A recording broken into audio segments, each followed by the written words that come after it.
தமிழகத்தினுடைய பொதுச் செயலாளர் ஏபி முருகானந்தன் அவர்கள், என்னுடைய மாவட்ட தலைவர்கள் சண்முகநாதன், ராஜேஷ்குமார், நாங்கள் எல்லாம் எங்களுடைய மாநில இளைஞர் அணியினுடைய ஐடி வங்கியினுடைய மாநில செயலாளர்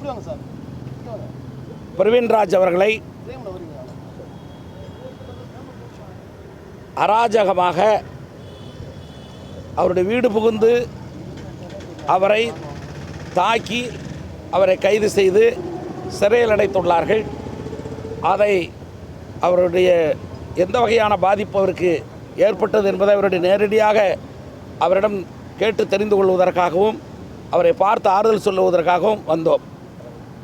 இந்த நிகழ்வு என்பது முதலமைச்சர் இன்றைக்கு மிகுந்த பயத்தில் இருக்கிறார் என்பது தெரிகிறது. தமிழகத்தினுடைய முதலமைச்சர் ஸ்டாலின் அவர்கள் சாதாரணமாக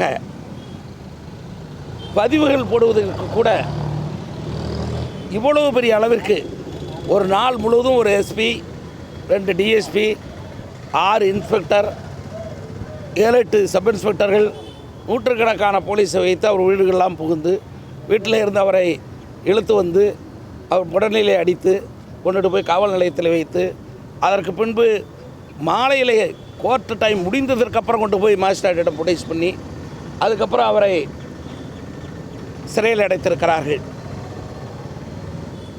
என்ன அவர் தவறு செய்தார்? ஒரு பதிவு செய்து போட்டார். என்ன பதிவு போட்டார்? ஒரு ரயில் தண்டவாளத்தில் கொண்டு வைத்திருக்கிறார்கள். அந்த செய்தி வந்தபோது அந்த செய்தியை இது தீவிரவாதிகளுக்கு ஆதரவு அளிக்கிறவருடைய ஆட்சியில் இப்படித்தான் தீவிரவாதம் இருக்கும் என்று சொன்னார். அதில் என்ன தவறு? காரணம், ஆதரவளிக்கிறார்களாகத்தானே இருக்கிறார்கள். அது கண்கூடாகவே இன்றைக்கு வெளிவந்திருக்கிற செய்தியில் தமிழகத்தினுடைய காவல்துறை தவறை செய்கிறது என்பதை காவல்துறையுடைய உச்சபட்ச அதிகாரி, காவல்துறையுடைய தலைமை டிஜிபி ஒத்துக்கொண்டிருக்காரு. அன்அபிஷியலாக அதிகார வரம்புக்கு மீறி தனிப்படைகளை அமைத்திருப்பதை ஒத்துக்கொண்டிருக்கிறார்.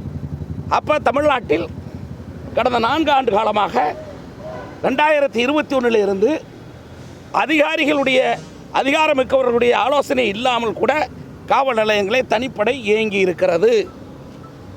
அப்படி இயங்கி இருக்கிற தனிப்படையைத்தான் இன்றைக்கு கலைத்திருக்கிறார்கள். அதிகாரப்பூர்வமாக தனிப்படைகள் கலைக்கப்பட்டிருக்கிறது என்றால் அதிகாரம் இல்லாமல் இந்த தனிப்படைகளை அமைத்து இதுவரை நடைபெற்ற குற்றங்களுக்கெல்லாம் யார் பொறுப்பு? காவல்துறைக்கு பொறுப்பேற்றக்கூடிய முதலமைச்சர் தானே பொறுப்பு. ஆக இன்றைக்கு காவல்துறையுடைய டிஜிபி அவருடைய தலைமை அதிகாரி அவர்களுடைய அறிவிப்பு என்பது முதலமைச்சர் மீது அவர் போட்டிருக்கிற எஃப்ஐஆர், முதலமைச்சர் மீது அவர் குற்றப்பத்திரிகை போட்டிருக்கிறார் என்பதைத்தான் சொல்ல முடியும். காரணம், காவல்துறையினுடைய உயரதிகாரியாக இருக்கிறவர் எப்படி நீ தனிப்படையை அமைப்பதை இப்பொழுது கலைக்கிறேன் என்று சொல்கிற போது அவர்கள் யார்? உங்களுடைய அதிகாரம் இல்லாமல் யார் அந்த தனிப்படைகளை அமைத்தார்கள்? ஆக முதலமைச்சர் கவனத்திற்கு கொண்டு சென்றுதான் ஒவ்வொரு நிகழ்வுகளையும் நடந்திருக்க முடியும். ஆக முதலமைச்சர் இதிலே நேரடியாக தொடர்பு வைத்திருக்கிறார் என்பதுதான் எங்களுடைய குற்றச்சாட்டு. ஆக இப்படிப்பட்ட பெரும் நிகழ்வுகளையெல்லாம் விட்டுவிட்டு இது ஒரு சாதாரண இளைஞன், ஒரு 24 வயது இளைஞனை இப்படி கொண்டு வந்து சிறைச்சாலையில் அடைக்க வேண்டிய அவசியம் என்ன? ஆக எந்த பயத்தில் இருக்கிறீர்கள்?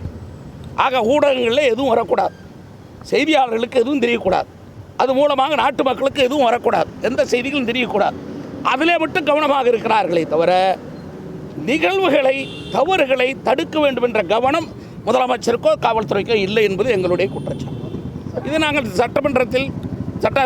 நீதிமன்றத்தில் எங்களை பொறுத்தவரை சட்டமன்றத்தில் இந்த பிரச்சனைகளெல்லாம் எடுத்து பேசுவோம் எங்களுடைய சட்டமன்ற உறுப்பினர்கள்.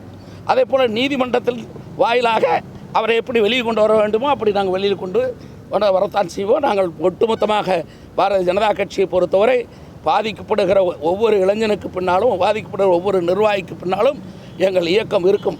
அதை நிரூபிக்கின்ற வகையிலே தான் அவரை ஒரு சாதாரண இவளுக்கு தானே கைது செய்கிறார் என்றெல்லாம் இல்லாமல் ஒரு பொதுச் செயலாளரை அனுப்பி அவரை பார்க்க வைக்கிற அளவிற்கு எங்களுடைய பாரதிய ஜனதா கட்சி இயங்கிக் கொண்டிருக்கிறது. இப்பொழுது நகைப்புக்குரிய விவகாரமாக அதிகாரிகள் அவங்க சிரிப்பு போலீஸ் ஆகிட்டாங்க. வடிவேல் சொல்கிற மாதிரி சிரிப்பு போலீஸ். என்ன ஏடிஜிபியே போய் எனக்கு பாதுகாப்பு இல்லை, அப்புறம் ஒரு ஏடிஜிபி கன்விக்ட் ஆகிறாரு, இன்னொருத்தர் நீதிமன்றத்தில் ட்ரெஸ்ஸில் போய் நிற்கிறாரு. ஏய் நீ அக்யூஸ்டடா, உன்னை போய் இங்கே கைது பண்ணுறோம் ஜெயராமனை, நம்ம ஊர் எஸ்பியாக இருந்தவர் தான், என்ன உனக்கு இங்கே கைது பண்ணுறோம்னு சொல்ல வேண்டிய நிலைமை. இதெல்லாம் காவல்துறையினுடைய ஒழுங்கீனத்திற்கு ஒட்டுமொத்தமாக மேய்ப்பவன் எப்படியோ அப்படி தான் இருக்கும். மற்றது தலைவன் எப்படியோ அதுதான். இங்கே தலைவன் தவறு, காவல்துறையை பொறுப்பேற்றுக்கிற முதலமைச்சர் தவறு, தவறானவர், தவறான நடவடிக்கை உள்ளவர், தகுதியற்றவர், தன்னுடைய ஆட்சி அதிகாரத்தை சரியாக செலுத்த இயலாதவர், இயலாமையின் உச்சக்கட்டத்திலே இருக்கக்கூடியவர். ஆகவே அவருடைய நிர்வாகத்தில் இருக்கக்கூடிய காவல்துறை இப்படித்தான் இருக்கும். ஆனால் கேபிஆர் 2 பேரும், நீ ஏடிஜிபி சொன்னீங்கல்ல, அதில் ஒரு பெண் ஏடிஜிபி அண்ணன் சொல்லிடுவார். அவரே சொன்னது சொல்லிடுவார். ஒத்துக்கிட்டாருங்களா டிஜிபி? தனிப்படையே கலைக்கிற, நாடு முழுவதும் இருக்கிற தனிப்படையே கலைக்க வேண்டும் என்று அறிவிப்பு வெளியிடப்படுகிறது என்றால், இந்த தனிப்படை அமைக்கப்பட்டதே தவறு, இல்லீகல், சட்டப்படி இல்லீகலாக அமைத்திருக்கிறார்கள். டிஎஸ்பி தலைமையில் தான் அமைக்கணும். அதனுடைய நடைமுறைகள்லாம் இன்ஸ்பெக்டர் மூலமாக தான் நடைமுறைப்படுத்தப்பட வேண்டும். எஸ்பிக்கு தெரியாமல் எந்த தனிப்படையும் இருக்கக்கூடாது என்றெல்லாம் இப்பொழுது சொல்லுகிறவர்கள், எஸ்பிக்கு தெரியாமல், டிஎஸ்பிக்கு தெரியாமல், இன்ஸ்பெக்டர் தெரியாமல் இயங்கி இருக்கிறது என்பதை ஒத்துக்கொண்டிருக்காங்க. அந்த புகார்லேயே உண்மைத்தன்மை இல்லை அப்படிங்கும்போது புகார்தாரர் மீது காவல்துறை என்ன நடவடிக்கை எடுக்கும்னு நினைக்கிறேன்? இல்லை, புகாரில் உண்மை இருக்கிறது இல்லை என்பது அவர் எடுக்க வேண்டிய நடவடிக்கை. பின்னாலே ஒவ்வொரு சட்டப்படியான விவகாரங்கள் வரும்போது தான் அதை பற்றியான முடிவுகள் வரும். ஆனால் அதை நாங்கள் கமெண்ட் அடிக்க முடியாது. இப்போ ஒட்டுமொத்தமாக காவல்துறை இன்டிசிப்ளின்டாக இருந்துருச்சு.